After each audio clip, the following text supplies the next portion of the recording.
আসসালামু আলাইকুম। আশা করি সকলেই ভালো আছেন। অনুবাদ আর্তুগল ইউটিউব চ্যানেল এবং ঐতিহাসিক তুর্কিরা ফেসবুক পেজের আরো একটি নতুন এপিসোডে আপনাকে স্বাগতম। দীর্ঘ অপেক্ষার পর অবশেষে কুরুলুস ওসমান সিজন 6 শুরু হয়ে গেল। সিজন 6 এর প্রথম পর্ব অর্থাৎ ১৬৫তম ভলিউমটা ছিল অ্যাকশন এবং সাসপেন্সে পরিপূর্ণ। আপনাদের কাছে পর্বটি কেমন লেগেছে?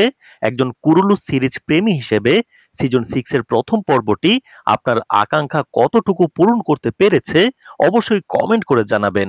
কুরুলুস ওসমান সিজন 6 এর দ্বিতীয় পর্ব অর্থাৎ ১৬৬তম ভলিউমের প্রথম ট্রেইলার ইতিমধ্যেই রিলিজ হয়েছে। আগুন একটি ট্রেইলার ছিল। এই ট্রেইলার দেখার পর দর্শকদের মনে অনেকগুলো প্রশ্ন তৈরি হয়েছে। আজকের ভিডিওতে আমরা আলোচনা করব ট্রেইলার অনুযায়ী কি কি হতে যাচ্ছে আগামী পর্বে। কাফনের কাপড়ে কবরে শায়িত আলাউদ্দিন বে, কি হবে তার পরিণতি? আলাউদ্দিন বে কি মারা যাবে? কারাদিন দুর্গ জয় করতে পারবেন কি ওসমান বে? পবিত্র আমানত কার হাতে তুলে দিবেন কমান্ডার লুকাস? ফাতমা খাতুনের বিয়ে কার সাথে হবে? হলুফিরা কি কমান্ডার লুকাসের গুপ্তচর হিসেবে কাজ করবেন ওসমান বের বিপক্ষে? এবং গত পর্বের শেষ দৃশ্য নিয়ে প্রচুর সমালোচনা হচ্ছে। এই বিষয়ে আলোচনা থাকবে আজকের ভিডিওতে। সুতরাং সব প্রশ্নের উত্তর জানতে ভিডিওটি অবশ্যই শেষ পর্যন্ত দেখতে থাকুন। তো প্রথমেই আমরা আলোচনা করব কাফনের কাপড়ে কবরে শায়িত আলাউদ্দিন বে, কি হবে তার পরিণতি? আলাউদ্দিন বে কি মারা যাবে? গত পর্বের শেষ দৃশ্যে আমরা দেখতে পেয়েছি বিশাল সৈন্যবাহিনী নিয়ে ওসমান বে কারাদিন দুর্গ জয় করতে এবং আলাউদ্দিন বেকে উদ্ধার করতে গিয়েছেন। কারাদিন দুর্গ কোনো রক্তপাত ছাড়াই ওসমান বের হাতে তুলে দিতে আক্রমণ করার আগ মুহূর্তে জেরকুতায় আল্পকে দূত হিসেবে প্রেরণ করেছেন ওসমান বে। জেরকুতায় আল্পের সামনেই দুর্গের ফটকে আলাউদ্দিন বেকে খাঁচায় বন্দী করে ঝুলিয়ে দেওয়া হয়। জেরকুতায় আল্প সেই বার্তা নিয়ে ফিরে আসার পূর্বেই ওসমান বে আক্রমণ শুরু করেন দুর্গে। ওসমান বে এত বড় ভীম হয়েও কিভাবে এত বড় ভুল করলেন? দূত ফিরে আসা পর্যন্ত অপেক্ষা করতেও পারলেন না। তাদের মধ্যে কি চুক্তি হলো সেটা জানার আগেই হামলা। এটা কোন ধরনের যুদ্ধের নিয়ম? পরিচালকের এমন ভুল স্ক্রিপ্ট সমালোচনার যোগ্য। যাই হোক, পরবর্তী দৃশ্যে আমরা দেখতে পাই আলাউদ্দিন বে অলরেডি কালিমা পড়ে ফেলেছেন এবং ১৬৬তম ভলিউমের প্রথম ট্রেইলারেও কাফনের কাপড়ে কবরে শায়িত অবস্থায় আলাউদ্দিন বেকে দেখা গিয়েছে। সুতরাং তিনি মারা যাবেন কিনা এটা নিয়ে দর্শকদের জানতে চাওয়া। আমরা এক কথায় এর উত্তরে বলবো আলাউদ্দিন বে মারা যাবেন না। তিনি কেন মারা যাবেন না সেটার উত্তরও দিব। আমাদের বিশ্লেষণ অনুযায়ী আলাউদ্দিন বের মৃত্যু যে হবে না সেটার আলামত গত পর্বের এবং নতুন ট্রেইলারের কিছু দৃশ্যেই লুকিয়ে আছে। আমাদের বিশ্লেষণে দুটি কারণ বেরিয়ে এসেছে।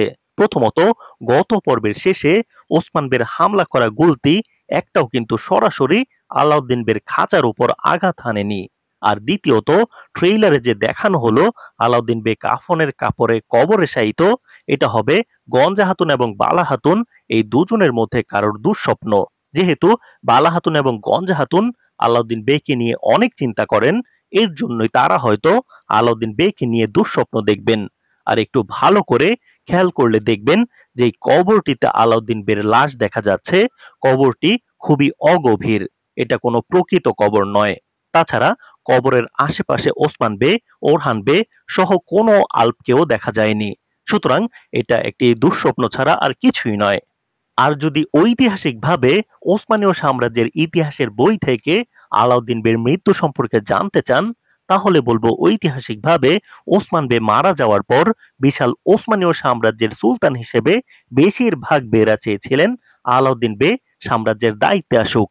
কিন্তু আলাউদ্দিন বে তার ভাই ওরহান বেকেই সুলতান হিসেবে বেশি যোগ্য মনে করেছিলেন এবং বাবা ওসমান বের চাওয়া অনুযায়ী নিজেকে সরিয়ে নিয়ে ওরহান বেকে ওসমানীয় সাম্রাজ্যের সুলতানের আসনে বসিয়েছিলেন। ওরহান বে বিশাল সাম্রাজ্য দুভাগে ভাগ করে এক ভাগ আলাউদ্দিন বেকে দিতে চেয়েছিলেন। কিন্তু আলাউদ্দিন বে বাবা ওসমান বের গড়ে তোলা সাম্রাজ্যকে ভাগ করতে রাজি হননি। প্রকৃতপক্ষে আলাউদ্দিন বে ছিলেন উদার এবং লোভহীন শাহজাদা। ইতিহাসে তিনি ওসমানীয় সাম্রাজ্য বিস্তারে ভাই ওরহান বের কাঁধে কাঁধ মিলিয়ে কাজ করে গেছেন। আলাউদ্দিন বের জীবনী নিয়ে আমাদের অনুবাদ আর্তুগল ইউটিউব চ্যানেলে একটি বিস্তারিত ভিডিও আছে, চাইলে দেখে নিতে পারেন। আলাউদ্দিন বের মৃত্যু ইতিহাস মতে আরো অনেক পরে হবে। এখনো তো বুরসা বিজয় দেখানোই হয়নি। সুতরাং বিশ্লেষণ অনুযায়ী আগামী পর্বে আলাউদ্দিন বের মৃত্যু হবে না, তবে তিনি মারাত্মক আহত হবেন। এবার আলোচনা করব কারাদিন দুর্গ জয় করতে পারবেন কি ওসমান বে। আমরা গত পর্বে দেখতে পেয়েছি বাইহান বে এবং বেগম হাতুন সহ ওসমান বে বিশাল বাহিনী নিয়ে কারাদিন দুর্গ জয়ের সর্বশক্তি প্রয়োগ করেছেন। যেহেতু কারাদিন দুর্গের দেয়াল অনেক উঁচু, তাই কারাদিন দুর্গের টেকফুর ভেবেছিল তার দুর্গের দেয়াল টপকে কোনোভাবেই ওসমান বে জয় করতে পারবেন না। তবে ওসমান বে পিছনের পাহাড় বেয়ে দুর্গে প্রবেশ করবেন এবং কারাদিন দুর্গ জয় করবেন আগামী পর্বে। ট্রেইলারেও দুর্গের ভিতরে আল্পদের যুদ্ধ করার দৃশ্য দেখানো হয়েছে। এই দুর্গ জয়ে বাইহান বে এবং বেগম হাতুন সহ অন্যান্য তুর্কি বেদের ওসমান বের প্রতি আস্থা বাড়বে। অন্যদিকে কারেসি বে আরো রাগান্বিত হয়ে যাবেন। তিনি বাইজেন্টাইন কমান্ডার লুকাসের সাথে হাত মিলাবেন ওসমান বেকে থামাতে। এবার আলোচনা করব পবিত্র আমানত কার হাতে তুলে দিবেন কমান্ডার লুকাস। গত পর্বে খলিফার উজির বলেছেন পবিত্র আমানত চুরি হয়েছে, আর এই আমানত যার কাছে থাকবে সেই তুর্কিদের নেতৃত্ব দিবে। গত পর্বে আমরা দেখেছি পবিত্র আমানত কমান্ডার লুকাসের কাছে রয়েছে। ট্রেইলারে ওসমান বেকে যখন বাইশুঙ্গুর বলছেন পবিত্র আমানত কাফেরদের হাতে, তখন ওসমান বে বলছেন পবিত্র আমানত যেখানেই থাকুক আমরা সেটা উদ্ধার করবই। অন্যদিকে ট্রেইলারে কমান্ডার লুকাস বলছেন পবিত্র আমানত তার হাতেই দিবেন যে অহংকার এবং মিথ্যাচারে পরিপূর্ণ। ট্রেইলারে দেখা যায় কারেসিবে কমান্ডার লুকাসের কাছে এসেছেন। সম্ভবত কমান্ডার লুকাস কারেসিবেকেই এই আমানত দিবেন, অথবা দেওয়ার লোভ দেখিয়ে ওসমান বের বিরুদ্ধে কাজে লাগাবেন। কারণ সিজন 6-এ ওসমান বের অন্যতম শত্রু হবেন ক্ষমতালোভী এই কারেসিবে।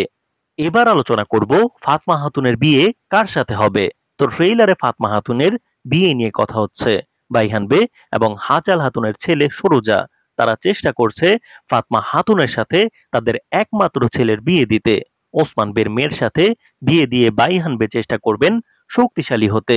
তো আমাদের বিশ্লেষণ অনুযায়ী ওসমান বে সম্ভবত পরিশেষে বেগম হাতুনের ভাই ইউসুফ বের সাথেই ফাতমা হাতুনের বিয়ে দিবেন এবং বেগম হাতুন ওসমান বের পক্ষে থাকবেন। যদিও গত পর্বে কারেসিবে বেগম হাতুনের সাথে বৈঠক করেছেন, তবে তথ্যমতে তিনি ওসমান বের সাথে বিশ্বাসঘাতকতা করবেন না। এবার আলোচনা করব ট্রেইলারে দেখা যায় হলুফিরা কাই বসতিতে ফিরে এসেছেন, কারণ কমান্ডার লুকাস হলুফিরাকে গুপ্তচর হিসেবে কাজ করতে বলেছেন। তবে কমান্ডার লুকাস খুবই দক্ষ এবং বিচক্ষণ হবেন। সে হলুফিরাকে সহজে বিশ্বাস করবে না।